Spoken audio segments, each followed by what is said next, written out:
إله إلا الله محمد رسول الله أنت الرحمن يا الله أنت الرحيم يا الله أنت السلام يا الله أنت العزيز يا الله. وَلِلَّهِ الْأَسْمَاءُ الْحُسْنَى فَادْعُوهُ بِهَا. نحمده ونصلي على رسوله الكريم اما بعد فاعوذ بالله من الشيطان الرجيم بسم الله الرحمن الرحيم رب اشرح لي صدري ويسر لي امري واحلل عقدة من لساني يفقهوا قولي. ناظرین، پروگرام اللہ کے خوبصورت نام کے ساتھ آپ کی خدمت میں حاضر ہیں. آج ہم انشاءاللہ اللہ سبحانہ وتعالی کے نام العلیم پر بات کریں گے. العلیم، خوب جاننے والا، بہت جاننے والا، وہ جس کا علم ہر چیز پر محیط ہے. قرآن مجید میں اللہ تعالیٰ فرماتے ہیں لِتَعْلَمُوا أَنَّ اللَّهَ عَلَى كُلِّ شَيْءٍ قَدِيرٌ وَأَنَّ اللَّهَ قَدْ أَحَاطَ بِكُلِّ شَيْءٍ عِلْمًا. یہ اس لیے کہ تم جان لو کہ اللہ سبحانہ وتعالیٰ ہر چیز پر قدرت رکھتا ہے، اور یہ کہ اس کے علم نے ہر چیز کو گھیرا ہوا ہے. وہ ازل سے ابد تک ہر چیز کے بارے میں بخوبی واقف ہے. کوئی ایک ذرے کے برابر بھی چیز ایسی نہیں، نہ زمین میں نہ آسمان میں، جو اس سے چھپی ہوئی ہو. وہ عالم الغیب والشہادہ ہے، وہ حاضر اور غائب سب کا جاننے والا ہے. وہ یہ جانتا ہے کہ 7 آسمانوں کے اوپر کیا ہے، اور وہ جانتا ہے کہ زمینوں کے نیچے کیا ہے. وہ بارش کے قطروں کی تعداد جانتا ہے.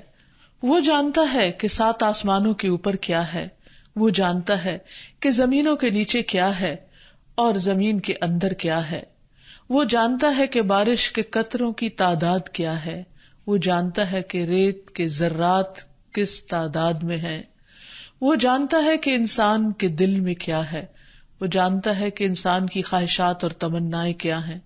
وہ انسان کی نیتوں اور ارادوں تک سے واقف ہے. وہ یہ جانتا ہے کہ درختوں کے پتے کتنے ہیں اور ان میں سے کون سا پتا کب کس وقت کہاں گرا ہے. یہ ایسا علم ہے جو اللہ سبحانہ وتعالی کے سوا کسی کو بھی معلوم نہیں، کوئی بھی نہیں جانتا. وَلَا يُحِيطُونَ بِشَيْءٍ مِّنْ عِلْمِهِ. بندے اس کے علم کا احاطہ نہیں کر سکتے. قرآن مجید میں اللہ سبحانہ وتعالی نے اپنے علم کے بارے میں مختلف طریقوں سے بتایا ہے. مثلا اللہ سبحانہ وتعالی ہمیں یہ بھی بتاتے ہیں کہ اللہ تعالی نے اپنی مخلوق سے پہلے ان کی تقدیر لکھی، گویا وہ سب کچھ جانتا تھا کہ وہ کس کس چیز کو پیدا کرے گا، کتنی مقدار میں پیدا کرے گا، کہاں پر پیدا کرے گا، وقت کے سرسے میں کس مقام پر، کس جگہ پر، کہاں اور کب کیا بنے گا، کیا پیدا ہوگا، کون کس وقت میں کیا کام کرے گا. تو اللہ سبحانہ وتعالیٰ کے علم کے مختلف مراتب ہیں. اللہ سبحانہ وتعالیٰ نے تمام چیزوں کو پیدا کیا، اور وہ پیدا کرنے سے پہلے ہی جانتا تھا کہ اس نے کیا کچھ پیدا کرنا ہے، اور پھر اس کا یہ سارا علم لوح محفوظ میں لکھا ہوا ہے. اس نے انسانوں کی تقدیریں بنائی. حدیث سے پتہ چلتا ہے کہ اللہ سبحانہ وتعالیٰ نے زمین و آسمان کی تخلیق سے 50,000 سال پہلے قلم کو پیدا کیا اور اس سے فرمایا کہ لکھ، اکتب. اس نے پوچھا کہ کیا لکھوں؟ فرمایا کہ جو کچھ ہونے والا ہے، یعنی آخر تک جو کچھ بھی ہونے والا ہے وہ سب کچھ لکھ دو. تو قلم نے کیا لکھا؟ وہ تمام چیزوں کی تقدیر لکھی گئی. تقدیر کا مطلب اللہ کا وہ علم جو اللہ ہی کو معلوم ہے اور اس کے سوا اس میں کوئی اور شریک نہیں، وہ علم جو اسی کا راز ہے.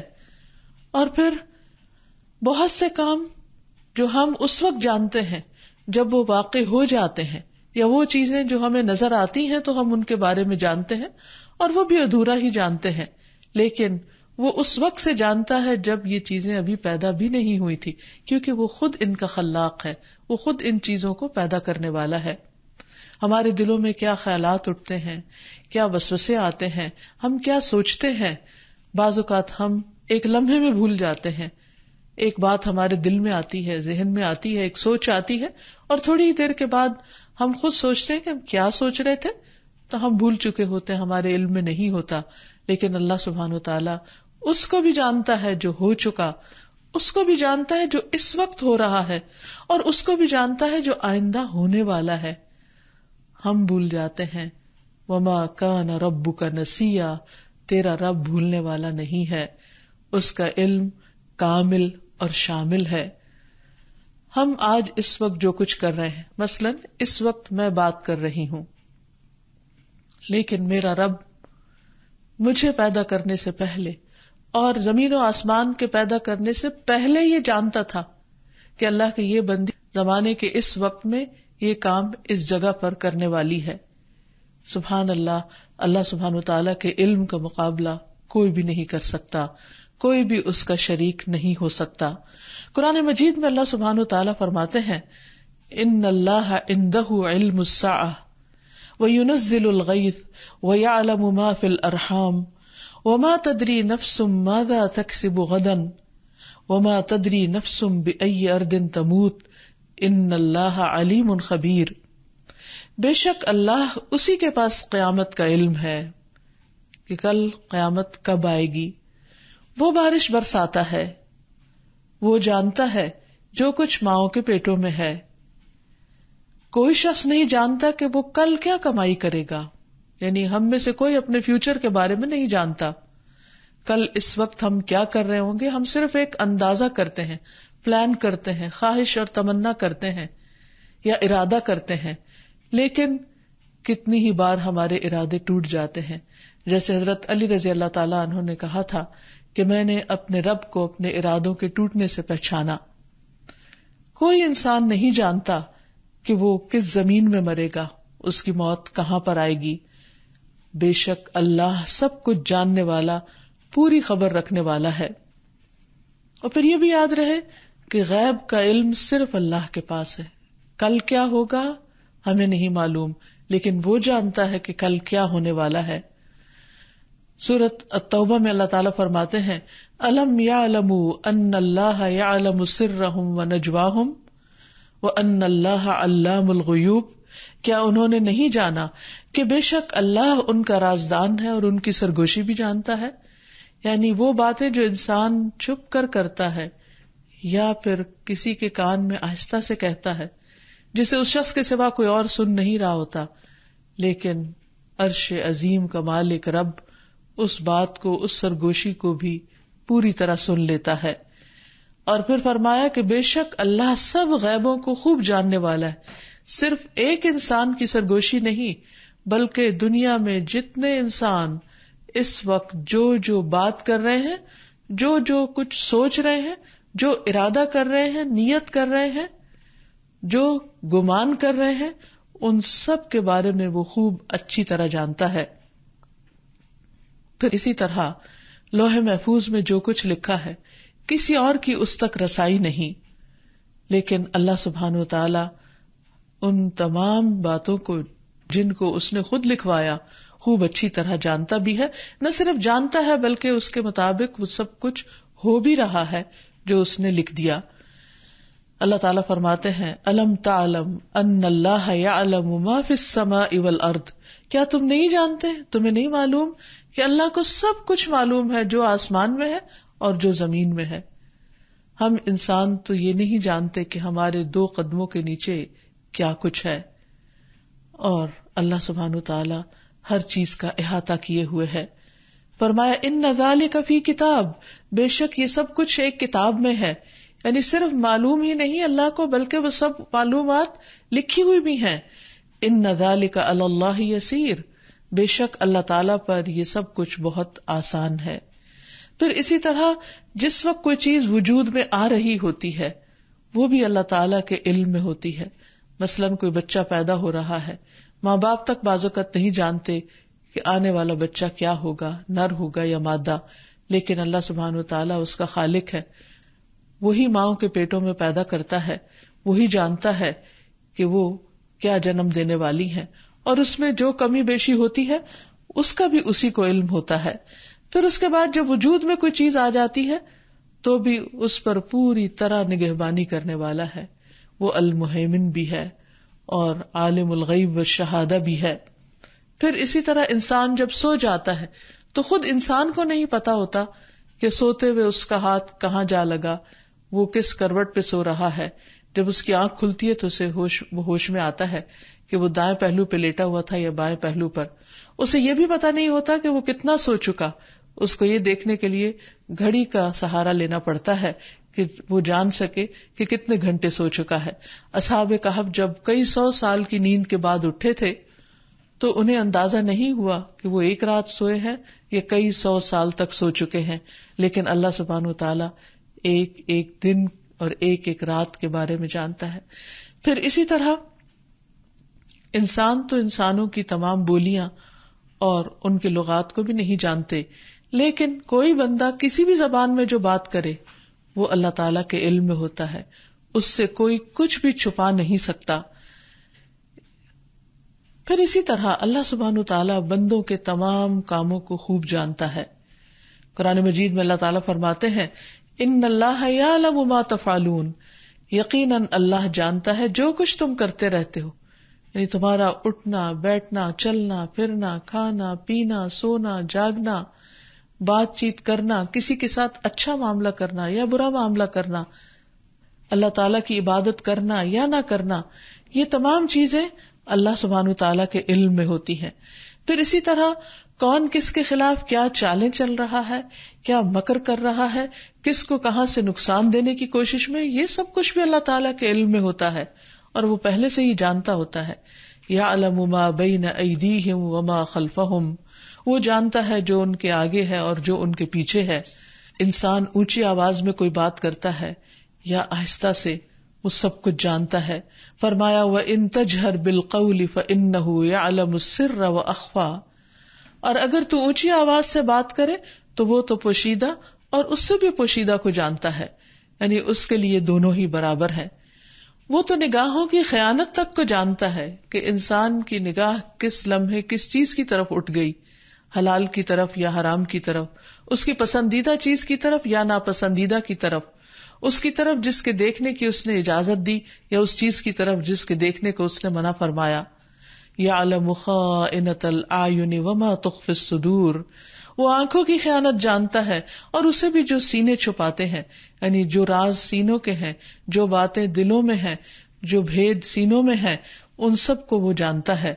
قرآن مجید میں آتا ہے الا انہم یثنون صدورہم لیستخفوا منہ الا حین یستغشون ثیابہم یعلم ما یسرون وما یعلنون انہ علیم بذات الصدور. سن لو، بلا شبہ وہ اپنے سینوں کو موڑتے ہیں تاکہ اس سے چھپے رہیں، یعنی نبی صلی اللہ علیہ وسلم سے چھپنے کی کوشش کر رہے ہیں. جب وہ اپنے کپڑے اچھی طرح لپیٹ لیتے ہیں تب بھی وہ جانتا ہے، اور وہ جانتا ہے جو کچھ وہ چھپاتے ہیں اور جو کچھ وہ ظاہر کرتے ہیں. بے شک وہ سینوں والی باتوں کو خوب جاننے والا ہے.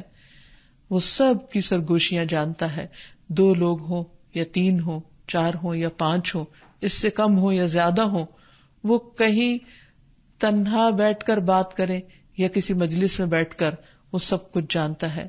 وہ نیتوں اور ارادوں کو بھی جانتا ہے، اور اسی لیے قیامت کے دن وہ بندوں کو ان کے ارادوں اور نیتوں کے مطابق جزا بھی دینے والا ہے.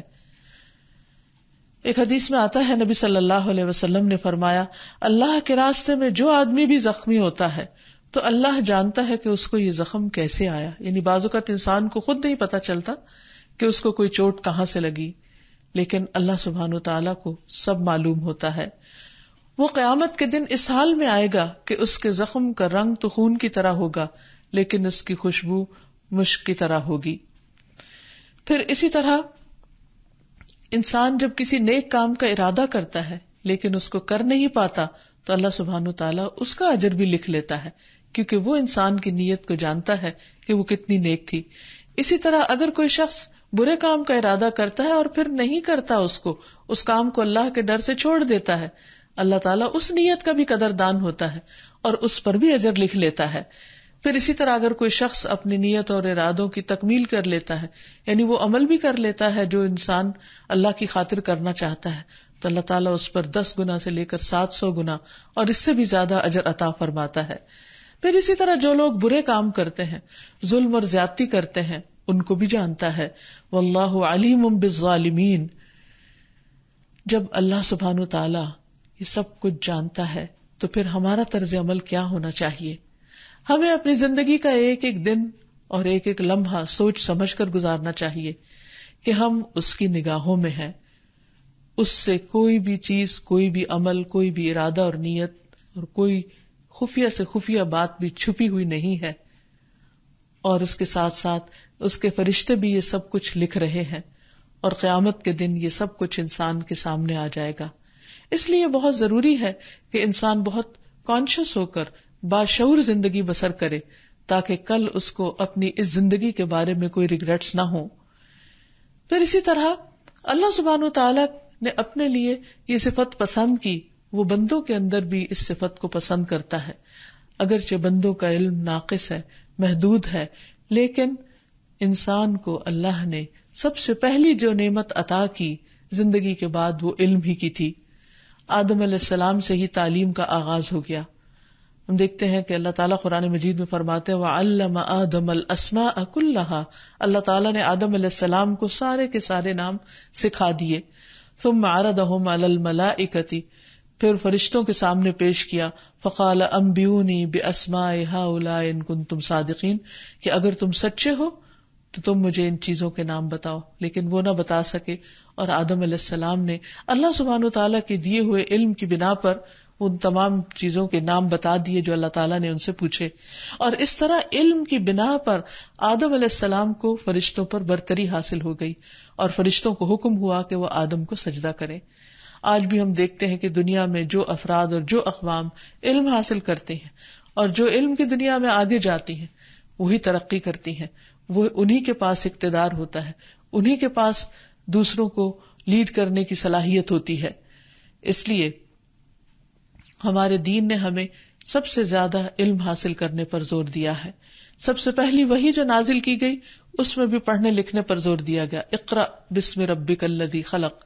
پڑھو اپنے رب کے نام سے جس نے پیدا کیا. اور پہلی ہی وحی میں قلم کا بھی ذکر ہوا، کیونکہ قلم جو ہے وہ سیکھنے کا ایک آلہ ہے کہ جس کے ذریعے علم کو ضبط کیا جاتا ہے، محفوظ کیا جاتا ہے. پھر اسی طرح اللہ سبحانہ تعالیٰ نے جتنے بھی انبیاء بھیجے انسانوں کی ہدایت کے لیے، وہ سب انسانوں کو علم کا شوق دلاتے رہے. خود اللہ سبحانہ تعالیٰ نے نبی صلی اللہ علیہ وسلم کو تاکید فرمائی کہ آپ فرمائیے، کہیے وَقُلْ رَبِّ زِدْنِي عِلْمًا. آپ کہہ دیجئے کہ اے میرے رب میرے علم میں اضافہ فرما. تو گویا انسان کے لیے جو چیز پسندیدہ ہے وہ علم کا حاصل کرنا ہے، اور یہی چیز انسان اور جانور کے درمیان فرق کرتی ہے. انسانوں کے لیے جو علم زیادہ پسندیدہ ہے وہ نفع دینے والا علم ہے، خواہ وہ دین کا ہو یا دنیا کا. اسی لیے جب ہمیں دعا سکھائی گئی تو یہ بتایا گیا کہ ہم علم نافع مانگے. نبی صلی اللہ علیہ وسلم کی دعاؤں میں، اور خاص طور پر فجر کی نماز کے بعد جو دعائیں آپ مانگتے تھے ان میں سے علم نافع کی دعا بھی ہے. اللہم انی اسألک علما نافعا ورزقا طیبا وعملا متقبلا. کہ اے اللہ میں تجھ سے سوال کرتا ہوں کہ تو مجھے نفع دینے والا، فائدہ دینے والا علم عطا کر، اور ایسا عمل جو قبول ہو جائے، یعنی جو تیری پسند کا ہو، اور پاکیزہ رزق عطا فرما. یعنی ہر روز انسان صبح کا آغاز اپنے رب سے اس دعا کے ساتھ کرے کہ اللہ تعالیٰ اس کے اچھے علم میں اضافہ فرمائے. فائدہ مند علوم میں سب سے بڑا علم خود اللہ سبحانہ تعالیٰ کے بارے میں علم حاصل کرنا ہے، اس کی توحید کو جاننا ہے. قرآن مجید میں اللہ تعالیٰ فرماتے ہیں فَعْلَمْ أَنَّهُ لَا إِلَهَ إِلَّا هُوَ. جان لو کہ اللہ کے سوا کوئی الہ نہیں. کیسے جان لیا جائے؟ اللہ تعالیٰ کی کائنات میں غور و فکر کے ذریعے، تمام نشانیوں کے ذریعے، اور اس کے ساتھ ساتھ اس کی بھیجی ہوئی کتابوں کے ذریعے، قرآن مجید کے علم حاصل کر کے نبی صلی اللہ علیہ وسلم کے بتائے ہوئے اور سکھائے ہوئے طریقوں کے مطابق. مسروق کہتے ہیں کہ ابن مسعود نے کہا اللہ کی قسم جس کے سوا اور کوئی معبود نہیں، کتاب اللہ کی جو بھی کوئی صورت نازل ہوئی ہے میں اس کے متعلق جانتا ہوں. تو اس سے اندازہ کیجئے کہ نبی صلی اللہ علیہ وسلم کے جو صحابہ تھے، آپ کے جو ساتھی تھے، وہ علم کا کتنا شوق رکھتے تھے، اور پھر فائدہ مند علم کے لیے کس قدر حریص تھے، اور کتنی گہرائی کے ساتھ اس کو جانتے تھے. کہ عبداللہ بن مسعود کہتے ہیں کہ میں اللہ کی کتاب کے بارے میں جانتا ہوں کہ اس کی ایک ایک آیت کہاں نازل ہوئی، اور جو بھی نازل ہوئی وہ کس کے بارے میں نازل ہوئی. اور اگر مجھے یہ خبر ملے کہ کوئی شخص مجھ سے زیادہ اللہ کی کتاب کو جاننے والا ہے، یعنی قرآن مجید کو مجھ سے زیادہ سمجھنے والا ہے، اور اس تک پہنچنے کے لیے اونٹ پر جانا ہی ضروری ہے، کیونکہ اس زمانے میں سواری کے لیے جو بہترین انتظامات تھے ان میں سے اونٹ وغیرہ تھے، تو وہ کہتے ہیں کہ تب بھی میں سفر کر کے اس کے پاس جا کر اس علم کو حاصل کروں گا. تو آپ دیکھیے کہ علم حاصل کرنے کے بارے میں جو ڈٹرمنیشن ہے، جو عزم ہے، جو ارادہ ہے، وہ کتنا زبردست ہے کہ اگر مجھے پتا چلے کہ اس فائدہ دینے والے علم کو مجھ سے زیادہ کوئی جانتا ہے تو میں پیچھے نہ رہوں اور اس کے لیے ہر ممکن کوشش کر لوں. پھر اسی طرح نفع مند علم میں دوسری چیز رسول اللہ صلی اللہ علیہ وسلم کے بارے میں جاننا ہے. اور پھر رسول اللہ صلی اللہ علیہ وسلم نے فرمایا کہ آسمان اور زمین کے درمیان جتنی چیزیں ہیں سوائے نافرمان جنات اور انسانوں کے، سب جانتے ہیں کہ میں اللہ کا رسول ہوں. یعنی آپ کی رسالت کے بارے میں جاننا بے حد ضروری ہے، کیونکہ اس کے بغیر انسان کی نجات نہیں. پھر علم سیکھنے سے آتا ہے. علم ایسی چیز ہے جس کے لیے انسان کو محنت کرنا پڑتی ہے. رسول اللہ صلی اللہ علیہ وسلم نے فرمایا انما العلم بالتعلم، کہ علم سیکھنے سے حاصل ہوتا ہے. اس کے لیے انسان کو محنت کرنی پڑتی ہے، قربانی کرنی پڑتی ہے، کوشش کرنی پڑتی ہے. اور جو شخص اس کے لیے کوشش کرتا ہے وہ اس کو پا بھی لیتا ہے.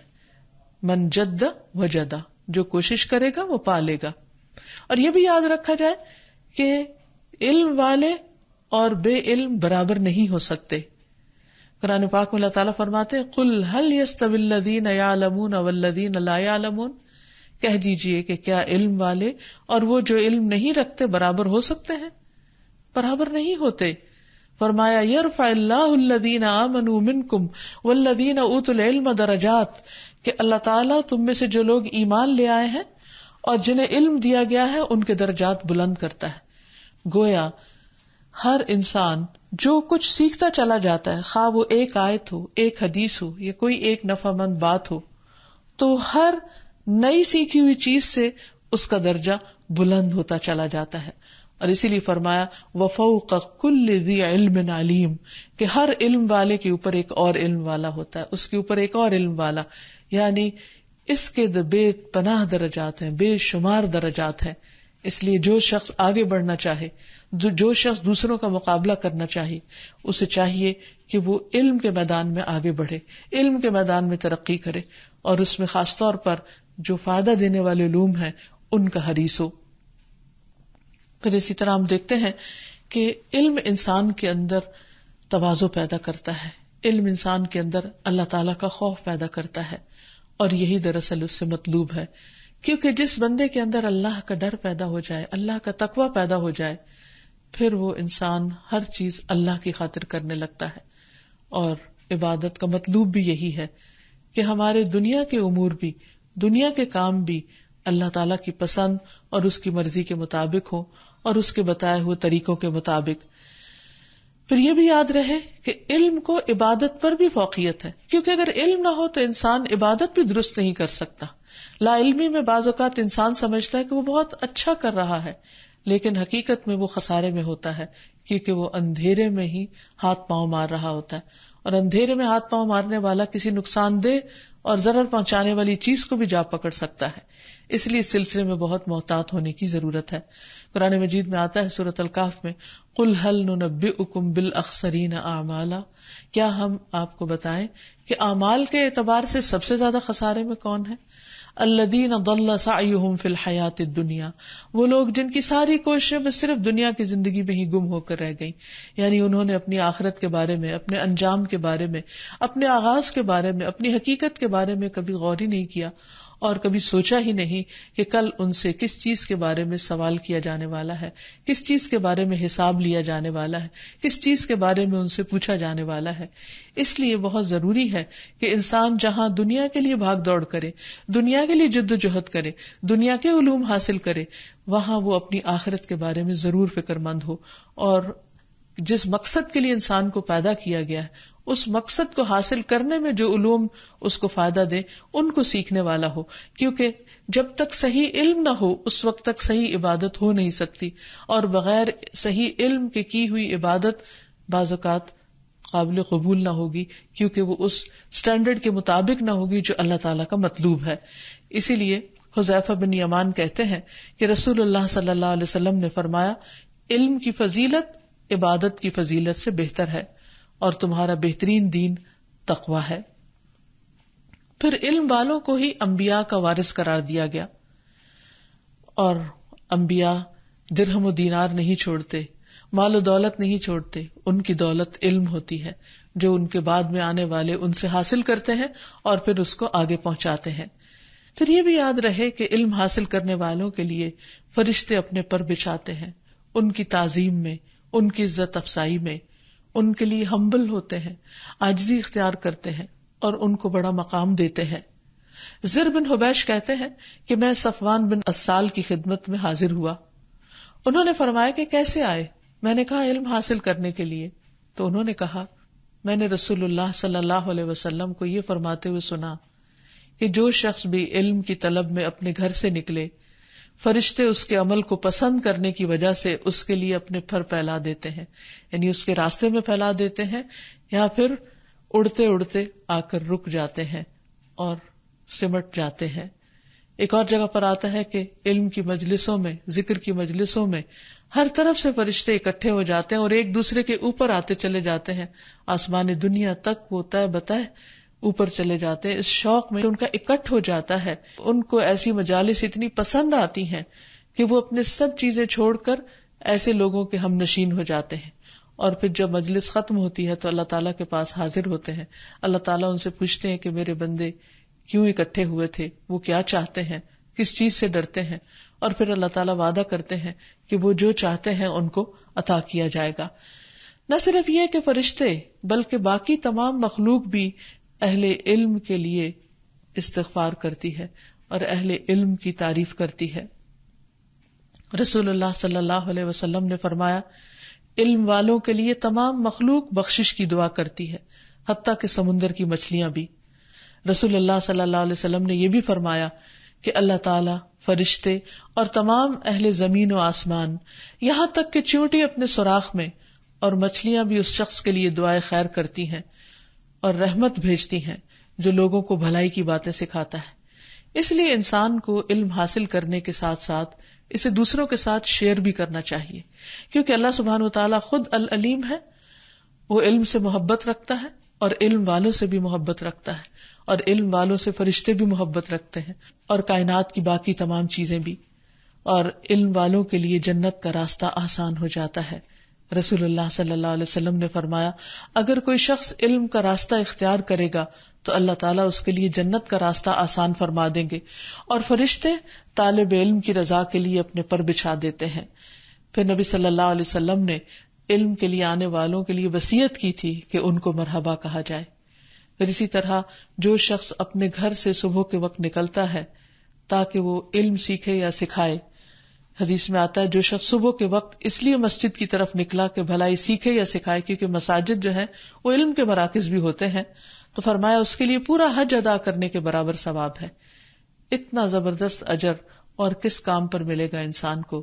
لیکن اسی طرح ایک اور حدیث میں آتا ہے کہ اگر کوئی مسجد میں آتا ہے اور 4 آیتیں سیکھتا ہے، سکھاتا ہے، تو اس کے لیے ایسا ہی ہے کہ اس کو مفت میں 4 اونٹنیاں مل گئی، بغیر کسی پر ظلم ڈھائے یا کسی کا مال غصب کیے۔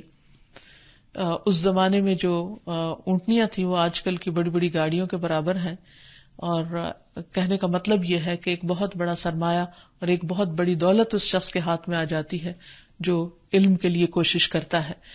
پھر اسی طرح یہ ہے کہ انسان کو علم حاصل کرنے کے بعد اپنے علم پر فخر نہیں کرنا چاہیے، کبھی علم کا غرور نہیں ہونا چاہیے، تکبر نہیں ہونا چاہیے، دوسروں کو حقیر نہیں سمجھنا چاہیے، اور ہمیشہ یاد رکھنا چاہیے کہ سارے انسانوں کا علم مل کر بھی اللہ سبحانہ وتعالیٰ کے علم کے مقابلے میں ایک قطرہ بھی نہیں۔ اس قطرے میں اگر کسی انسان نے ساری زندگی بھی علم حاصل کیا ہو تو اس کا کتنا حصہ ہوگا، نہ ہونے کے برابر۔ اس لیے ہمیشہ انسان اللہ سبحانہ تعالیٰ کا شکر ادا کرتا رہے اور جو اس کو ملا ہے اس کی قدر کرے، اور اس کے ساتھ ساتھ اللہ تعالیٰ سے دعا بھی کرتا رہے، جیسے نبی صلی اللہ علیہ وسلم کو دعا سکھائی گئی کہ رب زدنی علما، کہ اللہ میرے علم میں اضافہ فرما. اور یہ اضافہ زندگی کے ہر دن میں ہونا چاہیے اور مرتے دم تک ہونا چاہیے، یعنی اس میں کبھی بھی انسان کے بریک نہ آئے، کیونکہ انسان کی گروتھ علم کے ساتھ ہے، انسان کی ذہنی روحانی ترقی علم کے ساتھ ہے. جہاں انسان سیکھنا چھوڑ دیتا ہے وہاں انسان کا زوال اور پستی شروع ہو جاتی ہے، اور پھر وہ اسفل سافلین میں جا پڑتا ہے. کیونکہ علم ایسی چیز نہیں کہ جو ایک دفعہ حاصل کرنے کے بعد ایسی جیسے آپ نے مال جمع کر کے کہیں رکھ دیا ہو ایک فزیکل فارم میں، نہیں. علم مذاکرہ کرنے سے، بار بار پڑھتے رہنے سے یاد رہتا ہے، تازہ رہتا ہے، اور اگر اس کو چھوڑ دیا جائے تو یہ سینوں سے نکل بھی جاتا ہے. تو اس لیے اللہ تعالیٰ سے دعا کرتے رہنا چاہیے کہ اللہ تعالیٰ ہمارے علم میں اضافہ فرمائے. اور پھر خاص طور پر اللہ سبحانہ تعالیٰ کی اس صفت کے ساتھ اللہ تعالیٰ سے دعا کرنی چاہیے، جیسے آتا ہے ربنا تقبل منا انک انت السمیع العلیم، کہ اے ہمارے رب ہم سے قبول فرما لے، بے شک تو خوب سننے والا اور خوب جاننے والا ہے. یعنی اللہ تعالیٰ کی صفت جو العلیم ہے، اس صفت کا واسطہ دے کر انسان اللہ تعالیٰ سے اپنی ساری دعاؤں کی قبولیت کی دعا کرے. اسی طرح ایک اور جگہ پر قرآن مجید میں آتا ہے کہ حضرت مریم کی والدہ نے جب ان کو اللہ کے راستے میں دینے کی نظر مانی تو اس وقت بھی انہوں نے ان الفاظ سے دعا کی، فتقبل منی انک انت السمیع العلیم، کہ اللہ تو یہ نظر مجھ سے قبول فرما لے، بے شک تو سننے والا ہے، خوب جاننے والا ہے. اسی طرح زندگی میں اور بھی جو انسان کے مسائل ہوں اور بھی جو پریشانیاں ہوں، ان پر دعا کرتے وقت انسان اللہ سبحانہ تعالیٰ کی اس صفت کے ساتھ اللہ کو پکارے، کیونکہ قرآن مجید میں آتا ہے وَلِلَّهِ الْأَسْمَاءُ الْحُسْنَى فَادْعُوهُ بِهَا، کہ اللہ کے ہیں اچھے اچھے نام، ان ناموں کے ساتھ اس سے دعا کرو، اس کو پکارو. لہذا یا علیم، یا خبیر، اے علم والے، اے خبر والے، تو مجھے بہترین علم عطا فرما. اسی طرح بعض اوقات دوسرے لوگ انسان کے بارے میں غلط فہمی کا شکار ہو جاتے ہیں، تو انسان اس وقت اس بات سے صرف تسلی میں آتا ہے کہ میرا رب تو جانتا ہے، میرا رب تو اس بارے میں خوب واقف ہے، دوسرے میرے بارے میں نہیں جانتے، دوسرے میرے بارے میں غلط فہمی کا شکار ہے، لیکن میرا رب سب کچھ جانتا ہے. اور یہ بات انسان کے دل کے اندر ایک ٹھنڈک پیدا کر دیتی ہے کہ وہ ایسے رب کو جانتا ہے جو اس کے سارے حالات سے خوب باخبر ہے اور پھر جو دلوں کے راز تک جانتا ہے. اس لیے جب انسان کا یہ یقین پختہ ہو جاتا ہے تو پھر وہ اپنے رب کو دل ہی دل میں پکارتا ہے اور دل ہی دل میں اپنے رب سے باتیں کرتا ہے، اور اس کی ساری پریشانیاں دور ہونے لگتی ہیں، اور وہ ہر طرح کے نقصان اور فتنوں اور اندیشوں سے بچنے کے لیے اپنے العلیم رب کا سہارا تھام لیتا ہے، وہ جو غیب اور حاضر کا سب کچھ جاننے والا ہے. اور پھر جب انسان کی زندگی میں کوئی مسئلہ پیش آتا ہے یا اس کو کسی اہم کام میں اللہ تعالیٰ سے مشورہ کرنا ہوتا ہے تو اس وقت بھی وہ اس نام کے ساتھ دعا کرتا ہے جو مشہور دعا استخارہ میں آتا ہے، اور وہ کہتا ہے کہ فَإِنَّكَ تَعْلَمُ وَلَا أَعْلَمُ، اللہ تعالیٰ یقیناً تو جانتا ہے، میں نہیں جانتا، اگر یہ کام میرے حق میں اچھا ہے تو ہو جائے، اور اگر یہ کام میرے حق میں اچھا نہیں تو مجھے اس سے پھیر دے اور اس کو مجھ سے پھیر دے، اور جہاں بھی خیر ہو مجھے اس کی طرف لے جا. تو بہرحال جو شخص استخارہ کرتا ہے، اور استخارہ کی دعا کا مطلب بھی یہی ہے کہ انسان اللہ کے علم پر بھروسہ کرتے ہوئے اپنے معاملات کو اللہ تعالیٰ کے سپرد کرتا ہے اور اس سے خیر کی دعا مانگتا ہے. اور پھر یہ کہ انسان ہمیشہ اپنے رب سے خیر مانگتا رہے، اور خیر کا علم اللہ ہی کو ہوتا ہے. بعض اوقات ہم زندگی کے مختلف معاملات میں فیصلہ نہیں کر پاتے کہ ہمارے لیے کون سی چیز بہتر ہے، تو اس میں انسان کو اللہ تعالیٰ سے دعا کرنی چاہیے کہ اللہ جو ہمارے حق میں بہتر ہو تو وہ ہمیں عطا کر، اور ہم تیرے العلیم ہونے پر پورا اعتماد رکھتے ہیں، بھروسہ کرتے ہیں، اور تو دعائیں بھی سننے والا ہے، تو ہماری دعاؤں کو سن لے اور ہمیں وہ عطا کر دے جس میں تیری طرف سے ہمارے لیے بھلائی لکھی ہوئی ہے. اور پھر اسی لیے انسان اللہ کے فیصلوں پر راضی بھی ہو جاتا ہے اور بے اختیار پکار اٹھتا ہے، رضیت باللہ ربا وبالاسلام دینا وبمحمد نبیا، کہ میں اللہ کے رب ہونے پہ راضی ہو گیا، اسلام کے دین ہونے پر اور محمد صلی اللہ علیہ وسلم کے نبی ہونے پر۔ اللہ تعالی ہمیں اپنی رضا سے نوازے اور ہمیں بہترین علم عطا فرمائے۔ وآخر دعوانا ان الحمد للہ رب العالمین۔ القاهر يا الله أنت الحسيب يا الله أنت الشافي يا الله أنت المبين يا الله أنت الوكيل يا الله أنت القيوم يا الله أنت المتين يا الله أنت السبوح يا الله لا إله إلا الله محمد رسول الله لا إله إلا الله محمد رسول الله۔